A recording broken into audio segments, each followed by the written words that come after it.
I'm one of the monks. I also write the music for Halo and work on the sound design. I'm Marty O'Donnell, and this is my little friend. Bigger than you think, O'Donnell. Joseph Staten, I do all the cinematics and otherwise pester Marty. Yeah, all the time. But we have to work together as a team because what is visuals without audio? That's true. Good point. And this is an excellent example of just that, Right, that relationship, This Marty. opening, somewhat cutscene, but you still have control of the camera, but action is still happening on the screen. Hey, this actually happens a lot in the first level, which is what we're seeing now. The player is actually taking camera control away from me, Right. which makes me nervous. But at the Right. same time, sets up really cool cinematic moments that we've just essentially set up different things that are going to happen in the environment, be they explosions that trigger when you run by them, or guys that run up to you and have something important to say, little in-level cinematic Every moments piece that of are very shrapnel cool. has its own metallic hit sound when it hits, and you know where it's hitting because you have surround sound on, everybody, right? Don't badger them, Marty. Oh, if they well, have sorry. the system, they'll use it. It's a good system. But really, this whole first part of the game, when you're on your ship, the Pillar of Autumn, this big, massive, kilometer-long cruiser, you are essentially being boarded by the aliens, and we really wanted to give the player in real time that feeling of panic, terror as the aliens tear through your ship. And there's Mendoza. Mendoza, actually, the Marines each have unique personalities and names. And look at because, that throw. That's a great grenade throw. Great moment. So every time you meet a new Marine, he's going to maybe have something interesting to say, but he's going to have a unique voice, and that voice will stay with him throughout his lifetime. Which is brief. If you're trying to protect them. Oh. And this is a part of an insertion cinematic, what we call the cinematic moments at the beginning of a level, where we introduce the level to the player, show them the environment they're going to fight in, maybe show them a preview of the enemies they're going to face, that sort of thing. And hear the ambient background of the birds and the wind and the Covenant dropship coming from far away, and the music swelling as you see the sun. And this is actually a pretty challenging Of course, environment. you're not hearing that at this moment. You're hearing us. Right, sure. But, okay, just pretend. But a pretty challenging environment to actually try to create cinematics for and add sounds to, just because it is so big and imposing. And a giant waterfall over to your right, which is echoing off the cliffs. And it really, truly is echoing because we have environmental modeling, digital signal processing chip on the Xbox, which we can set to all sorts of environmental models. Like this is a huge room with a really big echo. And this is the Arnold Schwarzenegger shot. I don't know why you refer to that as the Schwarzenegger shot. Don't you when remember it's that movie? clearly a sort of Godard.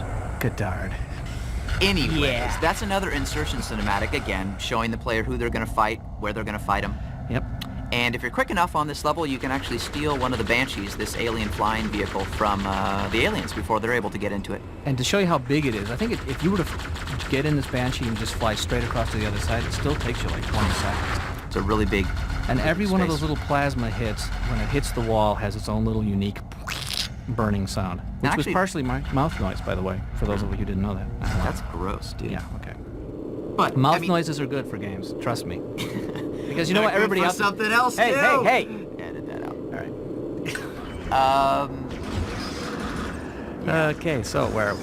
Look at those hooves that these guys have. Those creatures are great. You know, whenever you kill one of those creatures, you should definitely get up close and just look at it for a while, because it's unbelievable what it looks like. Actually, we don't really spend a lot of time luxuriating on and actually showing you the aliens in the cinematics, Right. which is too bad, because every little piece of them has a sound when it clanks. This hunter's armor, his shield, for Right. example. Even when he's breathing, he makes sounds, and it's tied directly to the way his idle animations work, and then his action animations. My favorite sound I think I've heard that you've created so far, Marty, though, is when you sneak up behind one of these hunters Yeah. and you melee attack them in the game, Yeah. and then, I'm not going to spoil it, but you just got to listen to the sound they make when they die, when they fall forward and die. Kabonk. It's good stuff. Think watermelon Yeah, wrapped there up you in go. a big thing of With a- tinfoil. Right, baseball Hit bat. in the ground. Yeah. So this is good here. You got the sniper rifle. You get in close.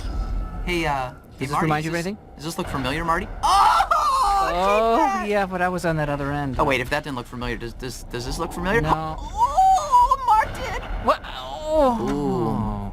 Yeah. That should remind you of every single time you ever faced me in multiplayer, muchacho. I know. But that's because I actually spend my time working rather than playing till I get good. Hey, if you listen really close, I think you can hear the ice creaking. Yeah, and the snowflakes actually hitting the ice. Uh-huh. Every detail is in this game. And the cool thing about, well, I mean, this is just cool, right? This is totally cool. I'm sort of mesmerized by it. Take that, dang! Yeah. And actually, the first And the time I ghosts saw this, yeah, the coming ghosts out, that actually is coming so out cool. of the thing. That's great. The physics are really fun to work with. So when we actually attach sounds and they work with the actual physics of the environment, that means the sounds do things that we weren't even planning on them to do once you start working with them in the environment. So as the hovercraft gets nearer and further away and bounces, the sound actually responds. And crash, there you go. The sound of metal crashing into metal. What you're saying, Marty, is it's all about putting the puzzle pieces into place and then just letting the player go. Letting Jason Jones make it happen. There we go. He's the man. There you go. See, I know who's the kiss. Oh, sorry.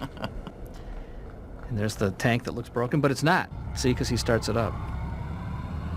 And working on engine sounds for these things is also a blast because the engines, you can tell exactly what's coming at you from behind. Something's coming at you from behind. You can tell if some little creature walking up to you or some huge tank driving up to you. You don't even have to see it. A lot of the time in Halo, when you're going through these big environments, we are built-in moments of transition. This, that we haven't created the cinematic for yet, is going to be one of those situations where you come into a new environment that's huge and massive, and you want to show it in third person and figuring out a way to pull back and say, hey, This is how big. this is how big and cool it is. Kaboom! Oh.